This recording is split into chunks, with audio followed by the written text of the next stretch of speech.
extremely important in teaching our kids the value of our heritage, including our history and our founding fathers and so on and so forth, serves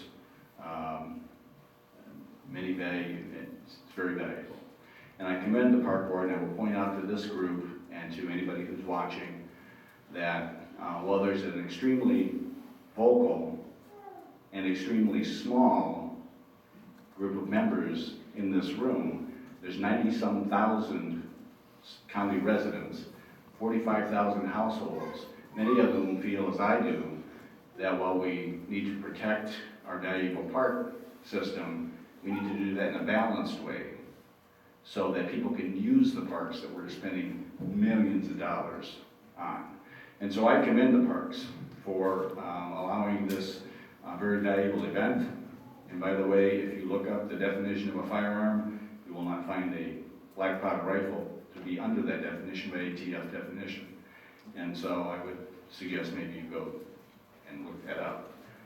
With that said, I commend the park board. Thank you for, on a regular basis, exposing yourself to the public and all the commentary and all the questions and all that goes with your responsibility, which is a volunteer responsibility, I will point out. And I think you guys do a fantastic job, and I want to commend you and ask you to continue. Thank you. Thank you. Thank you, Walter.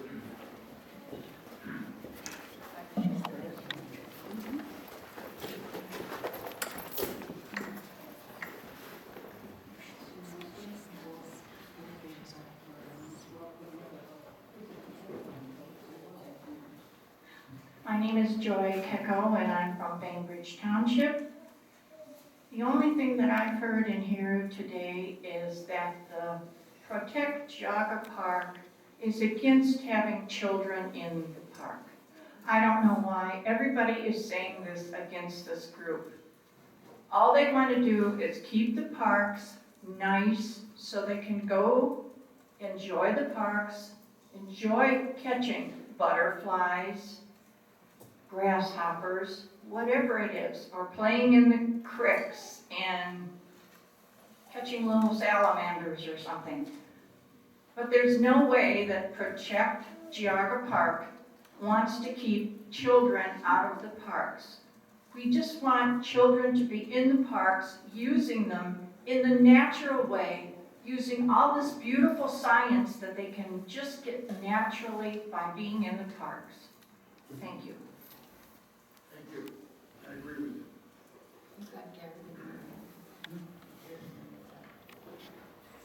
Dave Audrey? No. Get another chat. How you doing, Mr.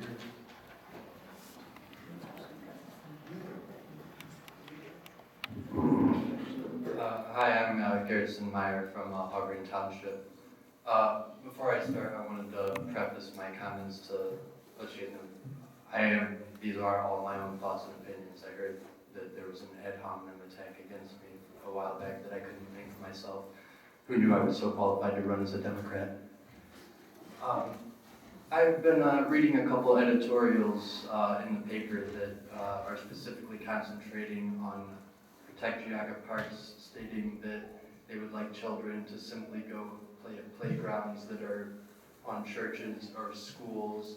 And I find that quite interesting that they think that taxpayers should go to private schools who have playgrounds or to public school parks that are under restriction for hours due to liability reasons, and not use the parks that are open and supposed to be there.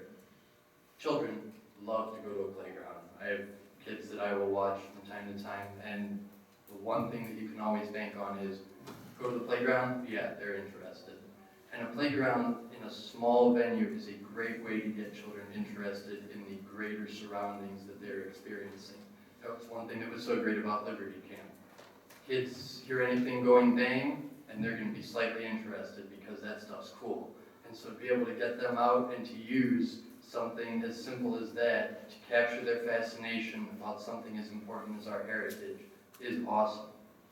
I also think that Geauga County residents need to take a look around at surrounding counties and what passes for their park system and be quite grateful grateful of the amazing job that our park board and our park employees do.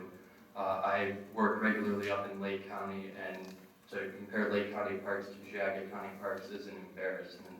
So we really do have an embarrassment of bridges here in Geauga County, and we need to stop letting partisan, political agendas get in the way of something that is simply supposed to serve citizens.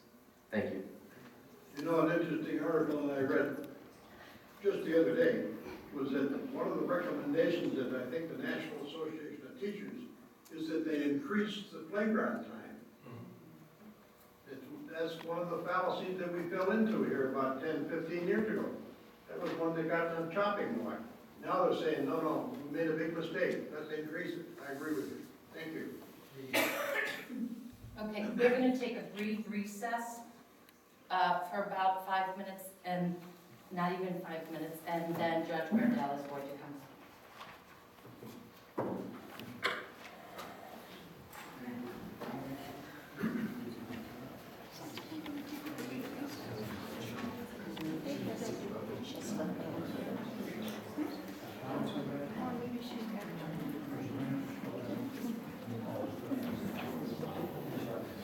Did I say?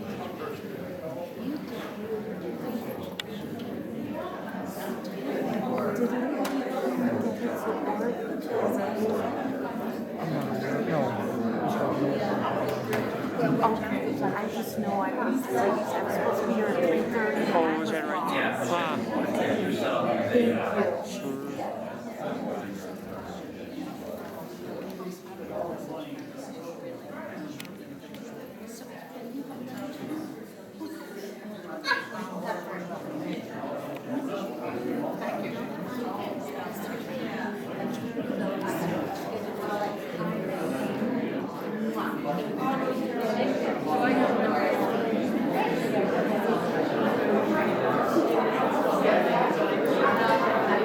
Good speech.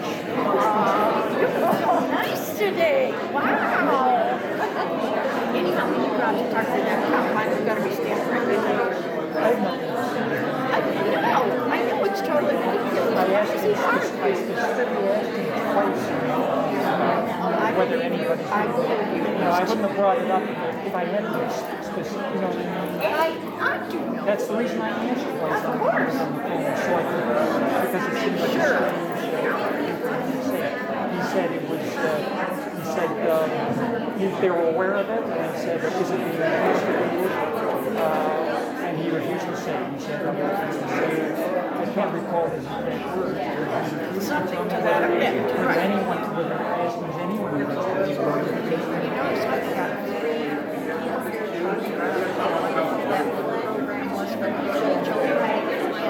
Tea Party, and now we're going to and I said, why do we need a break? Because Joe's got to get his story straight or something. I got 4 or 5 gallon buckets. Maybe we could next time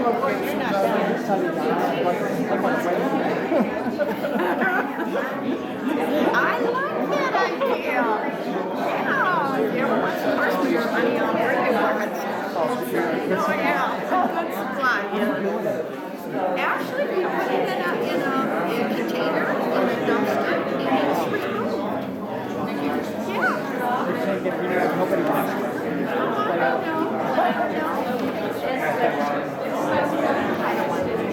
Hey, John. I wanted to talk to you because obviously we got our channels mixed. Yes, I asked you twice on the phone. And I said I wasn't going to comment.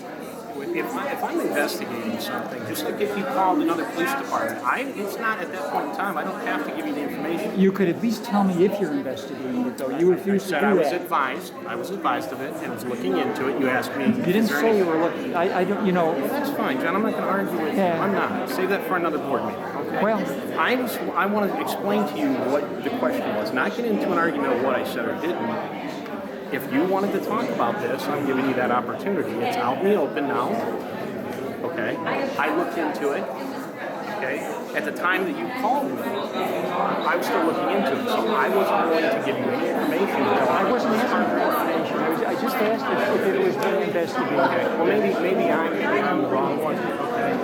Maybe I'm wrong. I'll be the bigger guy here, but I think that, again, I owe you an explanation. Now that I've looked into it, that's what I want to do. I wasn't calling you outside. I meant if we go outside, we can talk about it, and then and I will always try to give you the best of my ability. Is the investigation finished? Well, yes and no. Here's what I'm going to tell you. Muzzle loaders, which are front loaded, we'll just use the terminology at this point. Under BTAF, which is the Bureau of Alcohol and Tobacco Firearms, sees muzzleloaders, I highlighted muzzleloaders different than a traditional firearm. Okay, it would fall under non-traditional or archaic. It's a firearm. Still a firearm, though. It is, but under BTA, it's going to be labeled different. The point that I'm making is that there was no projectiles in it. It was only black powder, which would be no different than shooting off a tab. During like if the DFW comes and does a 16 gun salute. I actually was down there at the time. There was no violation. And again, too, as a firearms instructor, I'm not going to allow firearms on the property knowing that potentially could be hazardous to those that are using. That particular thing was set was just that shooting demonstration and away from everybody. Nobody was missing anything. I was watching very closely to the satisfaction to see whether or not a violation was occurring or had based on my knowledge. I wanted to be able to individually. I apologize, but I know my kids So I learning several things away. Okay, Dan.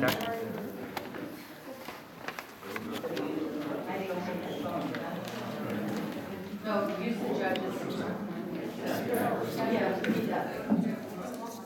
Oh, he doesn't? Okay, thank you. Okay, if we could call the meeting back to order, gentlemen. I apologize, you all can continue your conversations after the meeting's over, please. Thank you. Mr. Frondell, I give you the floor.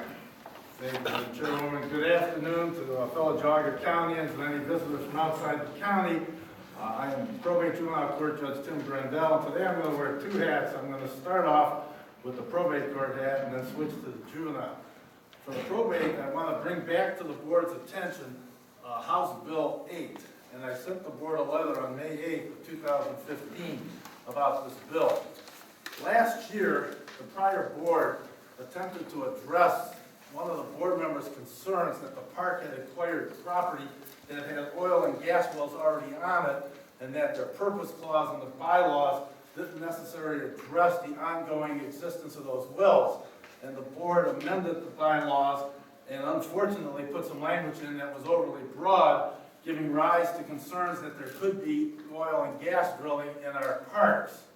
While that threat was not to the level it was exaggerated to, there was the possibility that should the park board vote to enter into an oil and gas lease under that language, that was a distinct outward possibility. I am pleased that the park board amended that language to clarify that there was no ongoing threat of drilling oil and gas wells in the park, because I'm an adamant fan against drilling oil and gas wells, not only in our park, but when I was in the state legislature, I voted against allowing that drilling in our state parks. But where that threat was at best theoretical and exploited by some, there was a real threat that would allow oil and gas drilling under our parks in the not too distant future, and that is House Bill 8. House Bill 8, by its own definition, is a priority bill, because my 11 years in the legislature taught me something. The first 10 bills in the House are what are called priority bills. Their caucus sits down and arranges those bills for a reason. And that reason is to achieve certain policy goals that the House has. The fact that this bill even has the number 8 on it is a concern of its level of priority, despite what anybody might have said. More importantly, House Bill 8 has already passed the Ohio House by a vote of 98-0 back on March 18th of this year, and is currently pending in the Ohio Senate. The issue, quite frankly, is the language in House Bill 8 that requires the chief of the Oil and Gas Division of the Department of Natural Resources to issue an order for unit operation of a pool or part of a pool that encompasses a unit area consisting in whole or in part of oil or natural gas resources owned or controlled by the state, and here's the big words, or a political subdivision. Current law actually allows another governmental body to authorize oil and gas drilling involving as a unit state property. But the language or a political subdivision that's added in House Bill 8 is a nightmare for local communities. What does this mean? Well, what this means is simply how you drill for oil and gas in Ohio. For example, if you're doing a Utica shale well, which is the new in-rave thing, you need 200 to 400 acres for your unit. That doesn't mean you're drilling wells on the 200 or 400 acres. It means you need 200 acres of subterranean oil and gas rights for one well. Now, what does this bill do? This bill says that if I own the land next to this park, or I have an oil and gas lease to drill on the land next to this park, today, if I wanted to include this park in that unit for that well, I would have to enter into an oil and gas lease approved by this board. Hopefully that won't happen. The board will not approve it. But under House Bill 8, the board is meaningless. Under House Bill 8, the entire acreage of this park becomes part of an oil and gas unit for a well on property next to this park, simply if the person who applies for the unit permit asks the Department of Natural Resources Director to include this acreage in that well unit. And in fact, if House Bill 8 goes into law, the park board will have no legal authority to stop the inclusion of park property into the unit for that well. To tell you how bad this is part of what's called mandatory pooling. It dates back in Ohio to the 1970s during the oil embargo and crisis. Back in those days, the legislature passed for private property something called the mandatory pooling law. And what that says, for example, is if you needed 20 acres for a lower surface well, not a shale well, but a lower surface well, and you had 16 acres under lease, but John Karlovic had the last 4 acres, and he didn't want to sign a lease to give you his 4 acres as part of the unit for that well, that a private citizen holding those 16 acres could apply to the director of the Department of Natural Resources Mining Division for an order directing Mr. Karlovic to include his 4 acres in the 20 acres for our well. Under that law, which has been on the books for 40 years, Mr. Karlovic could protest. Mr. Karlovic would be entitled to a hearing. And if Mr. Karlovic didn't like the discretionary decision of the director of mining to say his 4 acres goes into the unit, he could appeal that decision to a special board. Unfortunately, most of that board is made up by people who have an interest in the oil and gas business, and so that decision, unfortunately, was probably not going to come out the way Mr. Karlovic wanted. But at least he got due process, or some semblance of it. Under House Bill 8, none of that exists.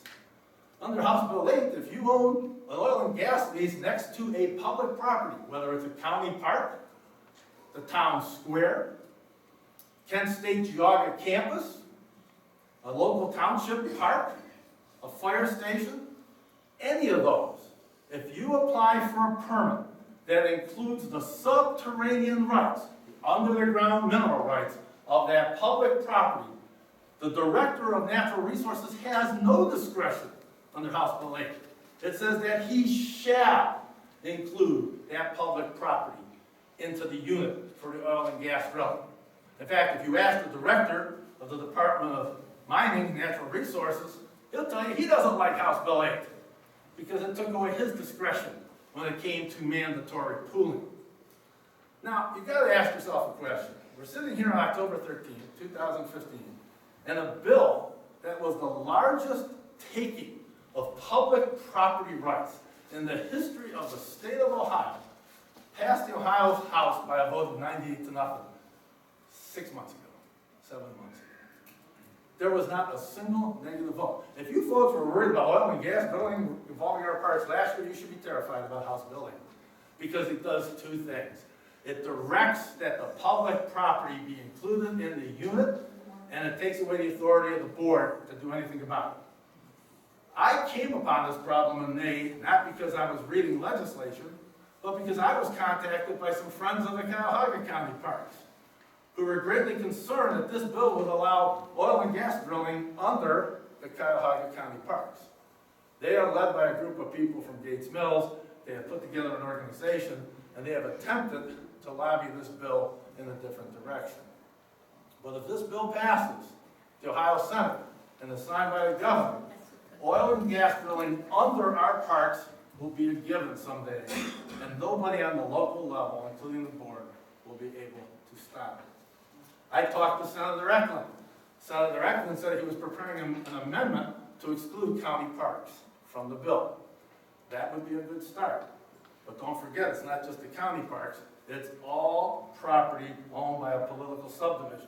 That's townships, villages, cities, school districts, universities, it's all public property that they would be able to drill on. Now, how do you drill on this property? Well, it's called horizontal drilling. You come down on the private property and you drive the well under the public property, in this case, our parks. And you pull the mineral rights out of those parks. The park district gets a royalty. It's a 1/8 overriding interest. But what if those pipes cause environmental damage? The average drilling company is not overly bonded or overly financially well off. And it will be the park that bears the burden of any environmental negative effects of horizontal drilling under the park property, or under Kent State Geography, or under the Chester Town Hall. And that's why this taking of the subterranean rights without any local control is a potential nightmare. Now, by the way, the legislature, not being stupid, they did exempt one state-owned property from this bill. All state parks in existence prior to January 1st of 2015. So the only public property in the state, should this bill pass, that will not have horizontal drilling under it will be state parks. But there'll be nothing this board, this community can do to stop the drilling should this bill pass in the Senate. The bill will have more hearings in the Senate. There's hope that we can at least exempt parks from the bills, although I'm not sure how much of a given that is.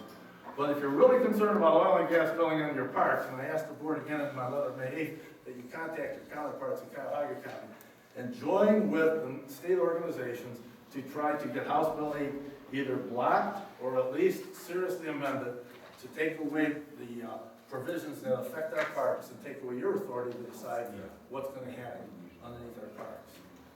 This was a clever move by somebody in the oil and gas industry to figure out how to have hundreds and thousands of acres included in their units without having to negotiate leases.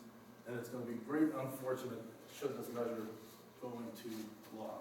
From talking to the folks in the legislature and some folks from the Cuyahoga County unit, they are planning on going down and testifying when the hearings are started in the Senate. You can contact Senator Eklund. He is aware of the situation. My last discussion with him is he's looking at an amendment to at least exempt parks from the process.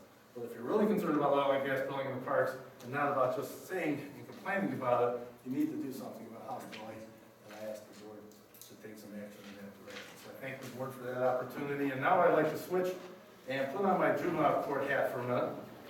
And I'd like to start with talking about the Liberty Camp, which is a nationally recognized educational program that helped educate our children about our founding principles, our founding fathers, and about the liberty and freedoms on which this country is based.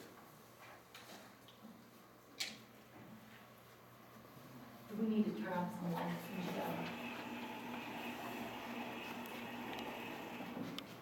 Good morning.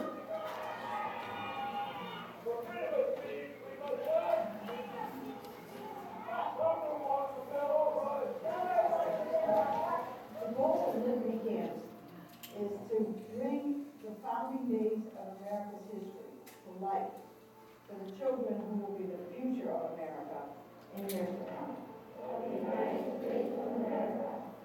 Talking to Dr. Ben Franklin. That's the democracy. We're listening to Patrick Henry. We're free to do what is right. Experiencing with the passion of the Minutemen in battle. What they teach in school is events with dates that you have to memorize so that you pass the test. That does not build a heartfelt love for this take it that way.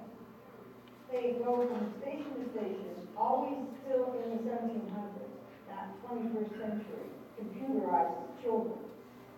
They actually get their own Declaration of Independence, and then they sign their Declaration of Independence with a true turkey feather. They became a part of all of the enactment. I think that says a strong representation. Protect themselves and fight for what? For freedom. I really hope that we can impress upon these children. This land is a free land, not by accident, but by purpose and by plan. And that it should be free forever like this as a light to the rest of the world where people can come and grow and prosper and experience the benefits of liberty.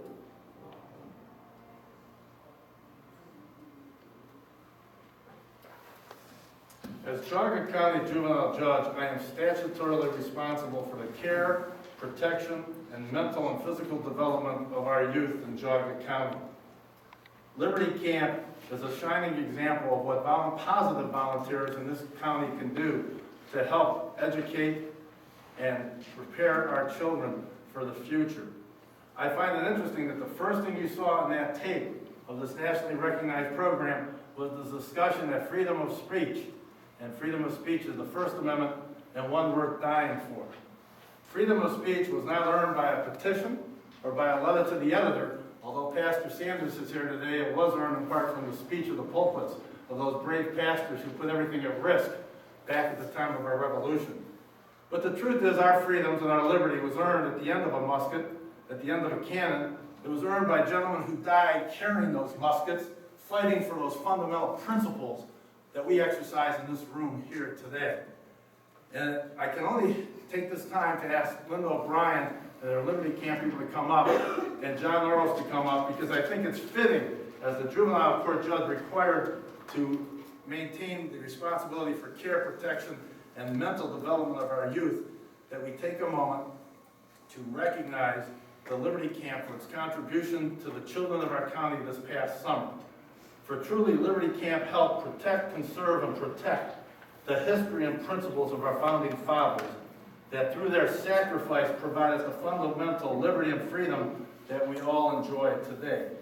And by continuing to educate our youth, Liberty Camp, working with our park district, using those wonderful resources, will help protect, conserve, and protect those fundamental principles of liberty and freedom for future generations. And I think it's fitting that our park district does more than just teach people about butterflies and streams. It educates the whole person. We have an observatory that looks to the stars. It doesn't preserve the stars. It doesn't conserve the stars. You could argue it might help protect the stars because we understand them. But it's there to educate. Because when you educate the citizens of this county, you preserve, conserve, and protect something even more important, and that's knowledge. And knowledge that's passed on from generation to generation is what's made this country the great country that it is. And it's the failure to pass that knowledge forward that will condemn this country to the history that all other great civilizations have succumbed to. We have at Westwoods programs that show you the formation of the earth and show you the Ice Age. Now, they're not preserving the Ice Age, folks. Those are gone about 10,000 years. But they educated people as to what the Ice Age meant and how the earth was formed, so that they have a better understanding of the history from which we come and to where we're going. And that's what Liberty Camp did. And for anybody to sit here and say that it's wrong for our youth to sign the Declaration of Independence, I think everybody in school should have to sign the Declaration of Independence and understand what this country's built on. To say that it's wrong to honor the Minutemen who died carrying those muskets is a disservice to the youth of our county. And I'm proud to stand here today and ask Mr. Orris if he would join me and Ms. Shumway would join me as we recognize, first of all, the County Park District for its using our resources to help educate our children about the founding principles on which this country is still formed. On behalf of the Geauga County Probate Juvenile Court, I would like to commend the Geauga Park District's support of Liberty Camp Geauga. As juvenile court judge, I'm responsible for providing for the care, protection, and mental and physical development of the youth of Geauga County.